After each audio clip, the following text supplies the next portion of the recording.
প্রিয় দর্শক, আসসালামু আলাইকুম। দর্শক, আপনাদের প্রীতি ও শুভেচ্ছা জানিয়ে শুরু করছি আমাদের আজকের প্রতিবেদন। তো দর্শক, আজকে আমরা এক অপরূপার মেয়ে জীবনের গল্প তুলে ধরব, যার নাম হচ্ছে আনিশা।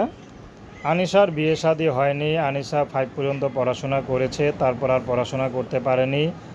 আনিশার ছোট একটা বোন আছে। তো আনিশার মা আছে, আনিশার বাবা নেই। তো বাবার জন্যই আনিশার বিয়ে হচ্ছে না, কারণ বিয়ের অনেকেই ঘর এসেছিল, কিন্তু বাবা নেই বলে আনিশায় কেউ বিয়ে করে না।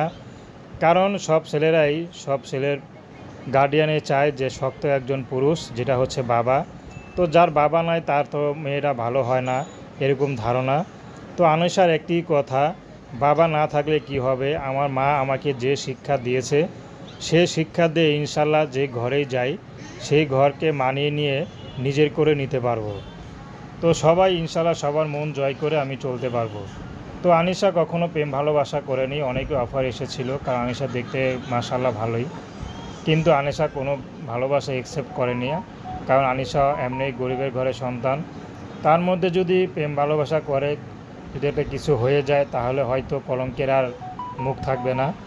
তো এই জন্য আনিশা চাচ্ছে বিয়ের পর স্বামীর সাথে প্রেম ভালোবাসা করবে। তো এখন আনিশা বিয়ে শাদী করবে, সে উদ্দেশ্যে আসা। সে ছেলের মানুষ যেমনই হোক, বিবাহিত হোক, অবিবাহিত বা বয়স্ক। তো প্রেম ভালোবাসা, সাহায্য সহযোগিতা, বিয়ে শাদী করা একান্ত আপনাদের ব্যক্তিগত ব্যাপার। আসসালামু আলাইকুম।